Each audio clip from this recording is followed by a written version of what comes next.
Sharon Cuneta isinapubliko na ang anak nila ng kanyang ex-boyfriend na si Robin Padilla.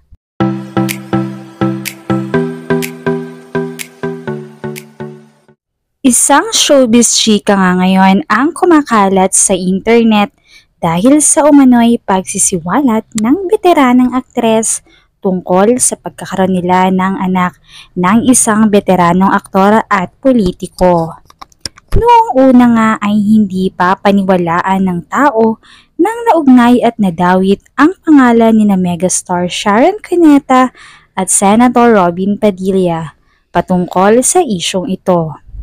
Matatandaan ngang nagkaroon sila ng relasyon noon pa mang matapos maghiwalay sina Sharon at Gabby noong 1987. 1991 naman nang magkasama sa isang teleserye sina megastar at Robin na maging sino ka man.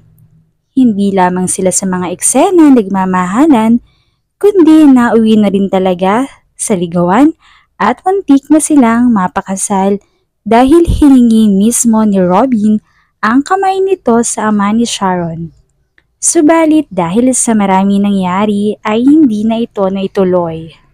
Dagdag pa ni Sharon, bagaman uglot ang kasalan, ay tuloy-tuloy naman ang ugnayan nila hanggang sa dumating na nga sa puntong nabuntis siya noong 1992. 1993 nang nanganak ito sa ibang bansa at naputol na rin ang ugnayan nila ni Robin bilang magkasintahan habang ang tanging koneksyon na lamang nila ay ang kanilang naging anak na babae. Kaya naman, ayon sa aming mapagkakatiwalaang source, inamin ni mismo ni megastar sa kanyang mga malalapit na kaibigan ang tungkol sa anak nila ni Robin. Ayon dito ay matagal nilang itinago sa lahat dahil alam ng marami na marami din talagang maaapektuhan. Hindi niya rin daw masisisi si Robin dahil siya mismo ang tumanggi na maisapubliko dahil nga sobrang komplikado.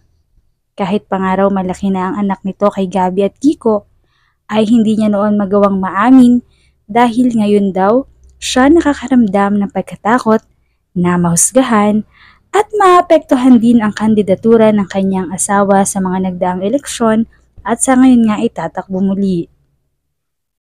Subalit, tumatanda na raw siya at panahon na talaga para aminin na nila lalo't na sa magandang kalagayan na naman ang kanilang anak at naibigay na nila ang gusto nito. Pagpapatuloy ng aktres, 1993 nang ipinanganak niya ang baby girl nila at balik agad siya sa Pilipinas para sa kanyang iniwang trabaho. Nasa pamilya niya sa abroad, iniwan ang anak nila. Hanggang noong 1994 ay nakilala niya ang asawa niya ngayon na si Kiko. Dito ay tumagal ang relasyon nila at nagpakasal na rin noong 1996 at nagkaroon muli ng 2 anak. Sa tagal ng pagsasama nila ngayon, after 28 years, ay tsaka nito naamin sa asawa ang tungkol sa sikreto nila ni Robin.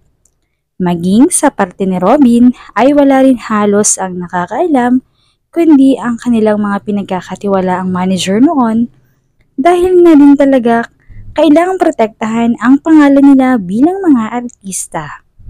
Sa ngayon, ay 31 years old na ang anak nila at mas matanda ito sa anak ni Sharon kay Gabby na si Casey.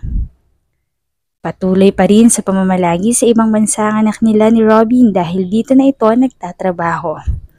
Muli, mas matanda rito ang anak ni Sharon dahil naunang nabuntis si Sharon kay Gabby bago pa sumunod na nagkaroon sila ng relasyon ni Robin.